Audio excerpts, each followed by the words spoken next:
नमस्तस्यै नमस्तस्यै या देवी सर्वभूतेषु मातृरूपेण संस्थिता नमस्तस्यै नमस्तस्यै नमस्तस्यै नमस्तस्यै।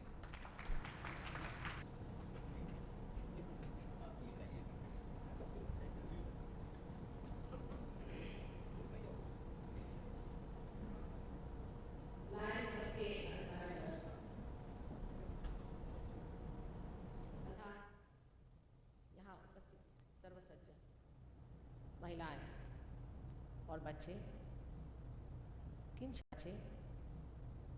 किन शब्दों में एक माँ कह सकती है इस कलयुग में इतना आदर और सत्कार लायन क्लब जैसी प्रतिष्ठित मानी हुई संस्था करेगी। क्या कह सकते हैं कि ऐसे भी दिन आए जब माँ की प्रतिष्ठा को, उसकी शक्ति को जानने का इस कलयुग में प्रयत्न हुआ है। वास्तविक में जो अनादिकाल से इस भारतवर्ष में पूजी हुई माँ की शक्ति थी, उसको काफी भुला दिया गया था। कारण जो परिपाठी से चलाया था उसमें लोगों को कोई सत्यता मालूम नहीं पड़ी। शक्ति है तो कहाँ है?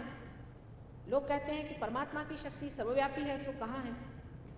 उसका कोई परिणाम दिखाई नहीं देता, उसकी कोई क्रिया दिखाई नहीं देती, फिर ऐसे शक्ति पर क्यों विश्वास किया जाए?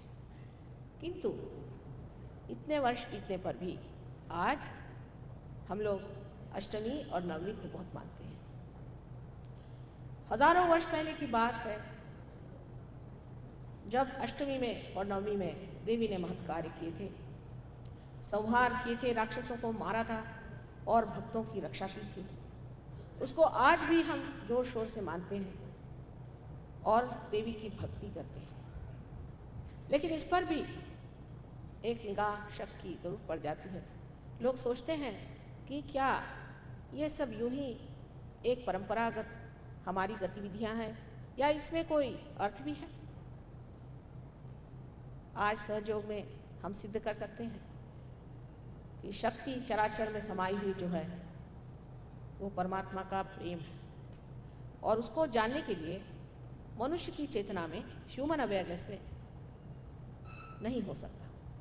उसके लिए एक ऊंची, इससे गहन, इससे सूक्ष्म ऐसी एक चेतना को अपनाना पड़ता है।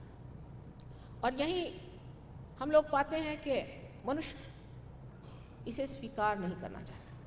वो चाहता है कि अभी उनके सामने साक्षात करा दें कि परमात्मा कहाँ है, अभी उनके सामने साक्षात करा दें कि परमेश्वर की शक्ति कहाँ है।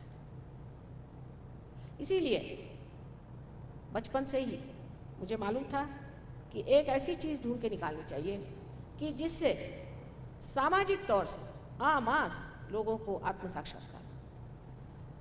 जब ये बिजली निकली थी तो एक आदमी ने इसको ढूंढ कर निकाला, पर जब तक ये समाज के उपयोग में नहीं आई इसको कोई मानने को तैयार नहीं था। उसी प्रकार ये जो क्रिया है जिसे हम कुंडलिनी का जागरण कहते हैं, जो अनादिकाल से हमारे देश में कार्यान्वित था और किया जाता था बहुत गुप्त रूप से, बहुत ही सीमित लोगों के लिए, उसे हमें समाज के लिए देना पड़ेगा। आज समाज की स्थिति द्विधा और भ्रांति में पड़ी हुई है। समाज को यह समझ में नहीं आता है कि पाश्चिमात्य संस्कृति ठीक है कि पौर्वात्य की। उसके ये समझ में नहीं आता है कि जो कुछ हमने परमात्मा के बारे में सुना है वो ठीक है या गलत है। पौर्वात्य में तो इस कदर हानि हुई है कि लोग भूत प्रेत में भी विश्वास करने लग गए हैं और वहाँ पर सैटन के भी चर्च बन गए, ब्लैक मैजिक के भी चर्च बन गए। अपने देश में भी बहुत सी गड़बड़ियाँ हुई हैं और उन गड़बड़ियों में मनुष्य ऐसा उलझ गया है कि उसको समझ में नहीं आता कि सत्य क्या और असत्य क्या, इसमें सही रास्ता कौन सा, गलत रास्ता कौन सा है। जैसे साइंस एक ठोस चीज़ है, सामने आंखों के सामने आपको दिखाई देती है, मनुष्य चेतना में ही उसी प्रकार परमात्मा भी जब तक ठोस तरीके से मनुष्य को दिखाई नहीं देगा वो मानने के लिए तैयार नहीं कि परमात्मा है। आज का जो युवक वर्ग है उसमें खास करके बहुत ज़्यादा एक परेशानी हो गई है, क्योंकि समझ में नहीं आता कि परंपरागत बातें इनको मानना चाहिए या इन सबको छोड़ करके परमात्मा नहीं है, ऐसा ही विश्वास कर लेना चाहिए। इसका उदाहरण मैं आपको बताऊं कि अल्जीरिया में वहाँ के जो फंडामेंटलिस्ट थे, जो कि बुनियादी तौर पे अपने को मुसलमान कहते थे और जो मुसलमानों की जो एक नई उन्होंने शरीयत के तौर पे जो नई चीज़ प्रणाली चला दी है, उसको चलाने वाले थे, उससे घबरा करके बहुत से लोगों ने सोचा कि हम कम्युनिस्ट बन जाते अच्छा। और इस तरह के 500 लोगों ने एक गुप्त रूप से वहाँ एक कम्युनिस्ट की एक पार्टी बनाई। उनमें से एक साहब इसी तरह से लंदन पहुँचे। ये लोग सब बड़े बुद्धिमान प्रोफेशनल्स, पढ़े लिखे डॉक्टर्स और आर्किटेक्ट्स, इंजीनियर्स, बहुत विद्वान लोग थे। और जो वहाँ से हमारे पास आए वो एरोनॉटिकल इंजीनियर थे। जब वो हमारे पास आए तो वो मुमुक्षु की दृष्टि से नहीं, पर देखने के लिए कि क्या गड़बड़ है इसमें, कहाँ सही है कहाँ गलत है। और आश्चर्य की बात यह है कि एक क्षण में वो पार हो गए और एक क्षण में उनको ये चारों तरफ फैली हुई रूहानी डिवाइन जो शक्ति है उसका एहसास हुआ, उसको उन्होंने जाना।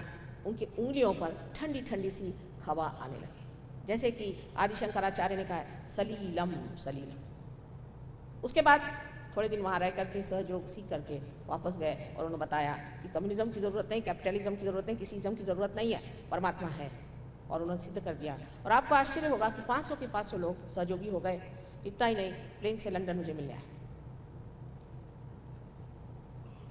लेकिन इसमें एक बात बहुत निश्चित है जो मैंने हमेशा देखी है कि मनुष्य के अंदर में शुद्ध बुद्धि होनी चाहिए। ये बहुत कम पाई जाती है।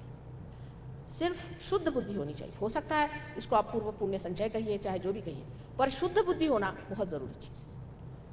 अब जैसे आपके सामने जो व्यक्ति आज बोले हैं, ये सभी बहुत शुद्ध बुद्धि से पूरित लोग हैं। शुद्ध बुद्धि का अर्थ यह है कि एक साइंटिस्ट की जैसी दृष्टि होती है उस तरह से होनी चाहिए कि उसका मस्तिष्क खुला रहता है, ओपन माइंडेडनेस होनी चाहिए। उसके सामने अगर कोई धारणा रखी जाए, कोई हाइपोथेसिस रखी जाए, तो वो ये नहीं कहता कि नहीं हो सकता। ऐसा जो कहता है वो साइंटिस्ट नहीं, वो फिर कहता है चाणाक्ष बुद्धि से कि अच्छा आप ऐसा कहते हैं तो देखा जाए, अगर सिद्ध हो जाए तो वो फिर कायदा हो जाता है। इसी प्रकार सहयोग के और जिनकी दृष्टि रही वो बहुत जल्दी हठात सहज में ही एकदम पार। लेकिन जिनकी दृष्टि में बेकार की कुतूहल, बेकार का अहंकार, बेकार की उनकी कुसंस्कार भरे हुए हैं, उनको ज़रा समय लगा लेकिन हुए सब पार। कोई लोग मुझसे ये भी कहते हैं कि माँ कुछ लोग जल्दी क्यों पार हो जाते हैं, कुछ लोगों को इतना समय क्यों लगता है। किसी किसी पर तो हाथ तोड़ने पड़ते हैं। बंगाल की तो क्या कहने, मैंने कितने बार कहा है कि ये बंगाल महान पुण्यवान देश है और इस पुण्यवान देश में अत्यंत पुण्यात्मा ही पैदा होने चाहिए। इसमें लोग ये सोचते हैं कि माँ हम तो इतने गरीब हैं, यहाँ इतनी हमारे अंदर गरीबी आई। उस गरीबी का क्या कारण है? उसका एकमेव कारण यह है कि आपने परमात्मा छोड़ करके जो परमात्मा नहीं ऐसे लोगों का अनुसरण किया, जो परमात्मा के विरोध में है ऐसे लोगों का अनुसरण किया। जो यहाँ हजारों तांत्रिक बैठे हैं, इनको उठाकर आप फेंक दीजिए, आपके देश में लक्ष्मी आ जाएगी। ये अलक्ष्मी के कारणभूत है। मैं तो खुलेआम इनके लिए कहती हूँ कि हर एक तांत्रिक को उठा करके यहाँ से फेंक देना चाहिए। आप देखिए यहाँ लक्ष्मी जी आ जाएंगी, क्योंकि लक्ष्मी जो है वो किसी भी भूत प्रेत स्मशान से बहुत दूर भागती है। हम ही खुद ऐसे, अगर कोई तांत्रिक हो तो वो हमारे सामने घबराता है और हम चाहते नहीं कि हम किसी तांत्रिक से मिलें। ये जो यहाँ तांत्रिक विद्या शुरू हुई है, इसका कारण ये है कि ये तांत्रिक लोग जानते हैं कि ये देश अत्यंत पुण्यवान है, और अगर ये देश जाग उठेगा तो सारा संसार बंगाल की जो भूमि है उसे बह लेगा। इसलिए यहाँ जम के बैठे हुए हैं और आप लोगों ने इनको इतना सर पे चढ़ा रखा है, इनका इतना मान दे दिया है कि देवी यहाँ से उठ गई।